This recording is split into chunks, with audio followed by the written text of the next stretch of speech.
참 좋으신 예수님, 오늘 이 새벽에도 주님께 문안 인사드리며 예수님을 높이고 찬양하기를 원합니다. 오늘도 우리의 삶이 우리를 구원하시고 우리를 자녀 삼아주신 그 주님의 은혜에, 그 하나님의 은혜에 감사하고 기뻐하며 감격하며 즐거이 예수님의 뒤를 따르는 그런 하루가 되게 하여 주시옵소서. 지금은 말씀을 듣습니다. 겸손한 마음으로 말씀을 들으며 깨닫게 도와주시고 성령께서 지혜를 주셔서 어떻게 하면 이 말씀에 기쁘게 순종할 수 있을지를 고민할 수 있도록 도와주시옵소서. 감사를 드립니다.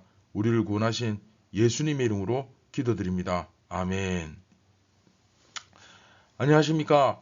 선한제자교회 성도 여러분, 2024년 3월 8일 벌써 또 금요일 주말 아침이 밝아오고 있습니다.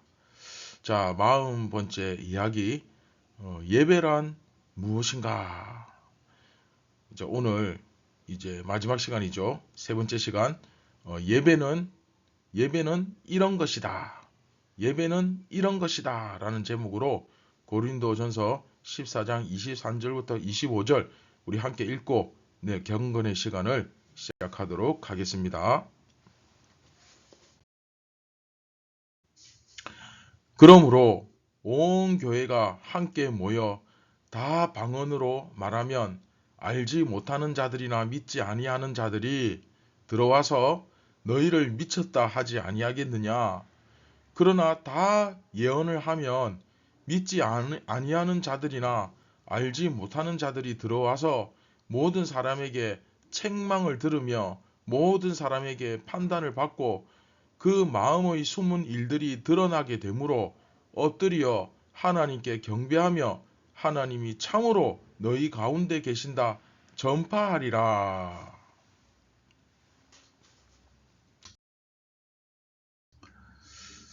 네, 그러므로 온 교회가 함께 모여 다 방언으로 말하면 알지 못하는 자들이나 믿지 아니하는 자들이 들어와서 너희를 미쳤다 하지 아니하겠느냐. 자, 우선 여기서 23절에 접속사 그러므로, 그쵸? 그러므로라는 것은 바로 앞에 있는 이런 이야기를 앞에 했는데 그 바로 앞에 내용만 가지고 그것에 대한 어떤 내용의 결과라기보다는 이제 이 사도 바울의 특징입니다. 그 NIV 역시 여기서도 therefore, 그쵸? therefore라고 번역했습니다만은 바울은 이 그러므로에 해당하는 헬라어 운이죠. 운. 이 운을 쓸 때는 주로 이제 전체 이야기, 그 논지에 대한 전체 결론, 그렇죠? 내가 쭉 이렇게 기승전결, 그렇죠? 뭐 카야스티 스트럭처 구조를 따라서 뭐 이렇게 쭉 X까지 다 이야기하고 그 다음에 다시 또 똑같은 반복으로 샌드위치 구조로 이야기하고 그리고 이제 최종적으로 그러므로 이렇게 이런 식으로 운을 바울이 자주 사용합니다. 그래서 오늘도 오늘 말씀이 오늘 본문이 결국 바울이 하고 싶어하는 말의 결론이다 이렇게 생각하시면 됩니다. 쉽게 이야기하면 아시겠죠? 자, 그래서 그 결론의 내용이 뭐냐? 온 성도가 다 모였단 말이죠. 온 교회가 다 모여서 예배를 드리고 있는데, 근데 그 자리에서 전부 다 방언으로 말한다고 한번 생각해 보세요. 그러면, 그쵸? 어떤 일이 벌어지겠습니까? 소위 이제 알지 못하는 자들이라고 되어 있는데, 이건 이제 막 예수님을 믿게 된 사람들이나 아직까지 예수님을 믿진 않지만, 잘 알지 못하고 있지만 그냥 이렇게 평소에 저 사람을 보니까 야, 정말 예수님을 믿고 싶다 해서 죄송합니다. 소개받아가지고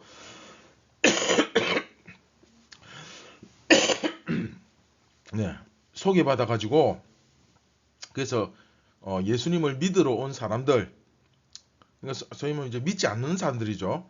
그런 사람들이 믿음이 없었던 사람들이 관심을 가지고 교회가 어떤 곳인가, 예수라는 사람이 이런 말을 전했다는데 도대체 복음이 뭔가, 뭐 이런 식으로 교회에 관심을 갖고 찾아온 사람들이 이 광경을 보고 뭐라고 하겠느냐. 이 사람 저 사람 전부 다 방언으로 막 말하고 막 떠들고 있으면, 울리는 구리와 꽹가리 같은 소리를 그쵸 막 내고 있으면 어떻다는 것입니까? 예, 미쳤구나, 그렇게 하지 않겠냐는 것이죠. 다 놀라서 나가버릴 거 아니냐 그 말입니다. 그쵸? 그러나 다 예언을 하면, 그쵸, 예언은 다르죠.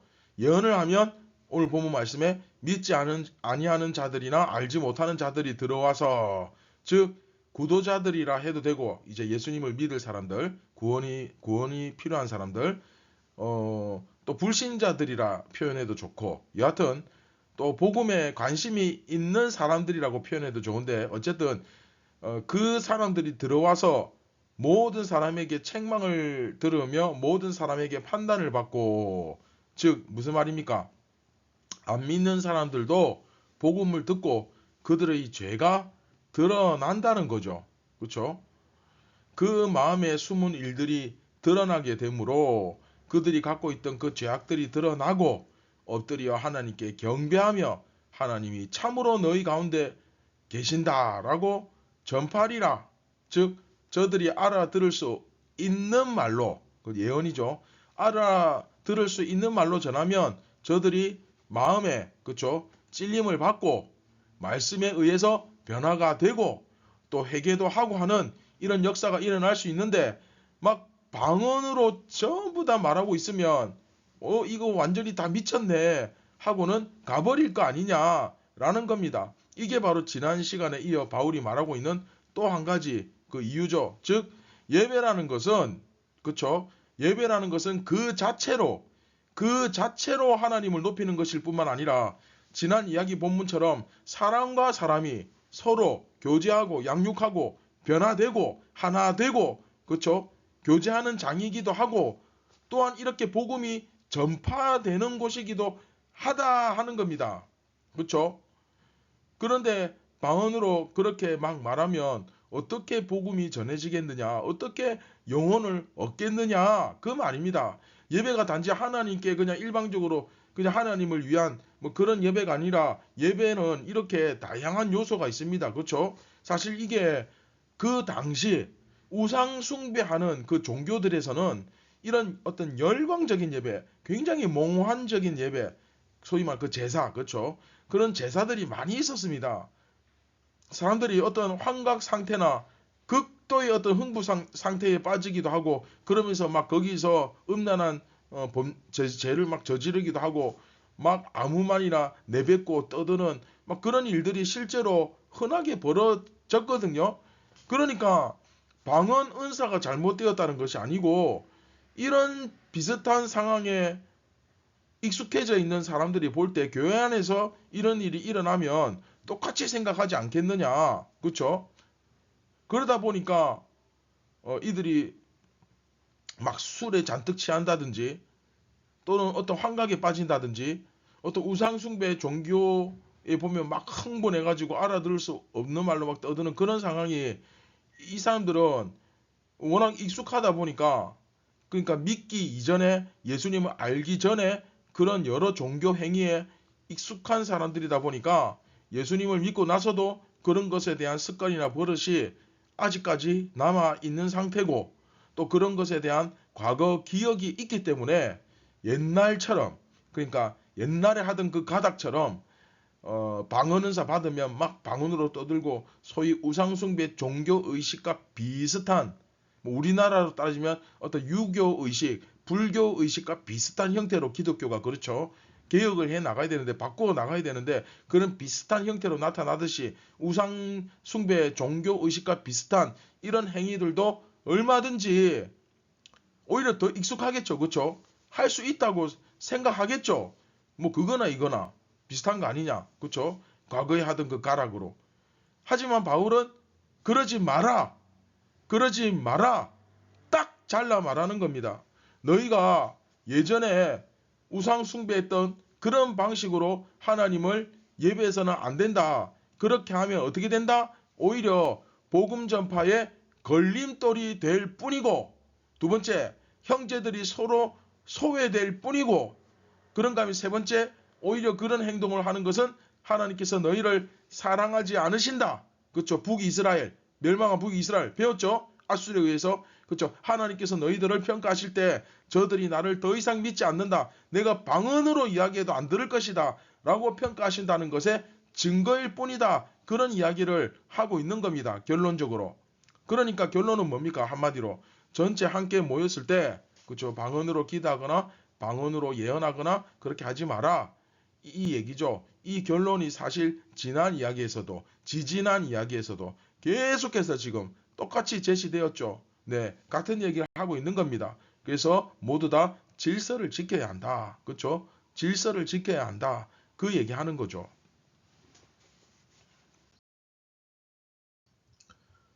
자, 말씀을 맺도록 하겠습니다. 지난 이야기에서도 나왔다시피 분명히 바울도 방언을 합니다. 방언의 은사를 바울도 가지고 있습니다.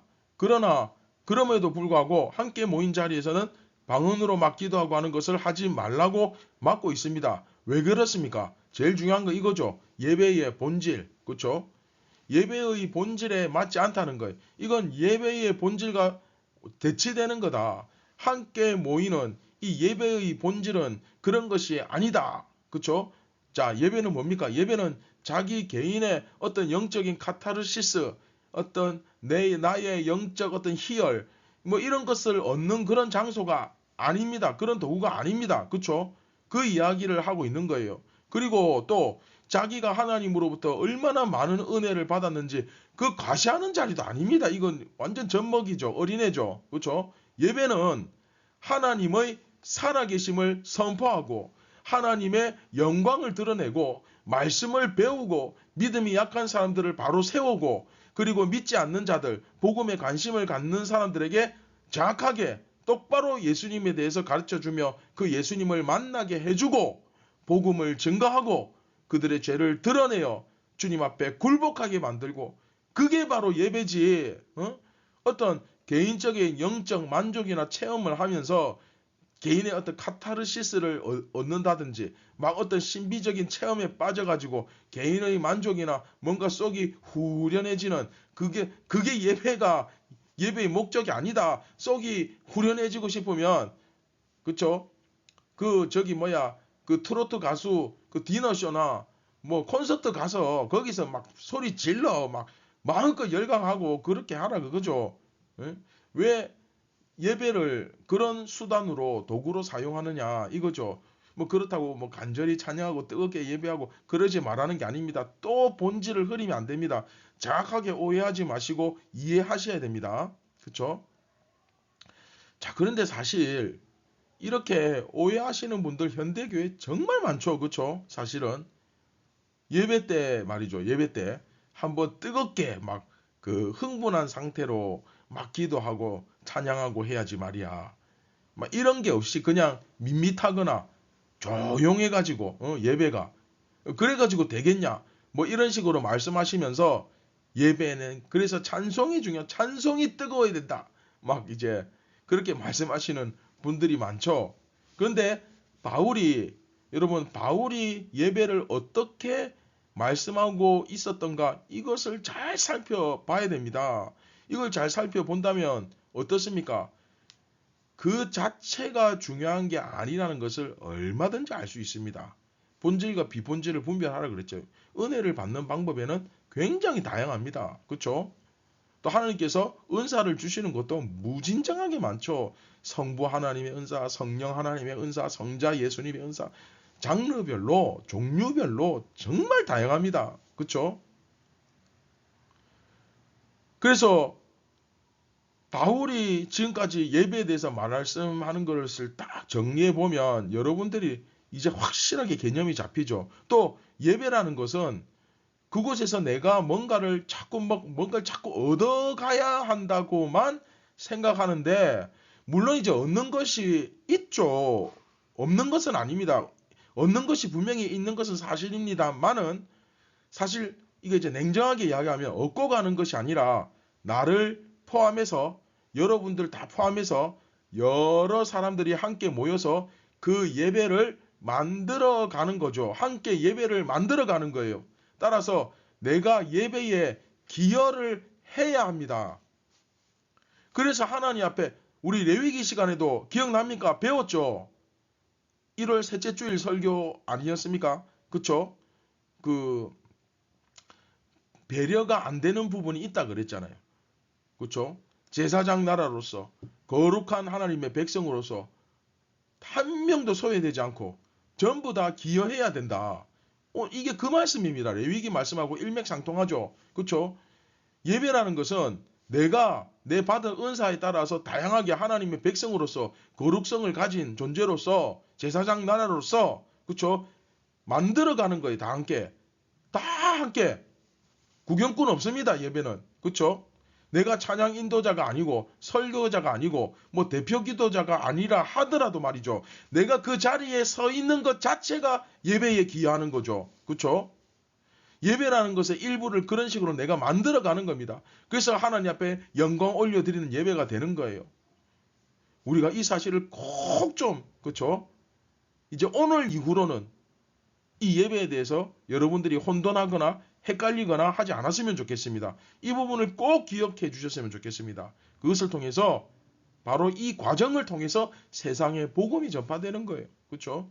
그 자리에 어떤 사람이 올지 모르고 또 혹시 예수님을 모르는 사람 또는 예수님을 알았더라도 예수님에 대해서 멀어졌던 사람들, 그런 사람들이 가슴이 식어진 사람들이 와서 변화되고 주님께 더욱 가까이 나아가고 예수님을 향한 거룩한 열망이 생기고 예수님을 가까이 하고 싶고 또 그런 또 회개하고 주님을 똑바로 알고 복음을 깨닫는 그런 일들이 벌어지지 않습니까? 예배 시간에. 그렇죠? 그게 바로 예배다 하는 것을 우리가 반드시 명심을 해야 합니다. 따라서 우리가 오늘 말씀을 통해 내 신앙을 어떤 것으로 생각하고 있는지 한번 돌아보셨으면 좋겠습니다. 예배도 그냥 앉아서 목사님이 앞에서 인도하는 대로 그냥 따라가는 그게 예배가 아닙니다. 물론 그것도 예배인데 그것만이 예배가 전부가 아니죠. 예배 안에는 식사, 교제, 그렇죠. 만찬도 있고 나눔도 있고 또 성경 공부도 있고 다양합니다. 그것이 어우러져서 하나의 작품이 탄생하는 거예요. 그렇죠. 영적 저항력이 생기는 겁니다. 회복 탄력성이 생기는 겁니다. 근데 나의 이 신앙이라는 것은 그렇죠. 도대체 어떤 모습을 하고 있는지 말씀에 의해서 내가 정말 변화되고 또한 내가 그 자리에 서 있음으로 인해서 기여를 하고 영광을 올려드리고 그렇죠. 또 다른 사람들이 그 모습 보고 변화되고 사람과 사람들이 서로 만나서 서로 세워져 가고 그런 모습들이 예배 가운데서 일어날 수 있기를 주님의 이름으로 축원드립니다. 네, 말씀을 기억하며 기도하겠습니다. 참 좋으신 예수님, 우리가 드리는 예배가 함께 만들어져 가는 예배가 되게 하시고 함께 세워진과 동시에 또 아직 세움을 받지 못한 저 불쌍한 영혼들에게 다시 한 번 더 기회를 주고 그들의 손을 잡아주고 일으켜 세워주는 그런 귀한 영혼을 살리며 하나님께 영광 올려드리며 우리가 다 함께 세워져 가는 그런 귀하고 복된 예배가 되게 하여 주시옵소서. 우리를 구원하신 예수님의 이름으로 기도드립니다. 아멘. 사랑하는 선한 제자교회 성도 여러분, 오늘도 여러분들의 삶으로 이 예배를 준비하며 기여할 수 있기를 바랍니다. 그냥 주일 일요일 날 시간 돼 가지고 교회에 와서 앉아 있는 거 그렇게 절대로 예배를 그런 식으로 생각하지 마시고 오늘 이 하루가 바로 예배를 준비하는 연장선입니다. 그래서 이런 하루하루가 엿새 동안 모여서 예배의 작품이 만들어집니다. 그래서 오늘도 여러분들의 삶으로 이 예배에 기여하며 세워져가는 귀한 예수님의 몸이 되시길 바랍니다. 감사합니다.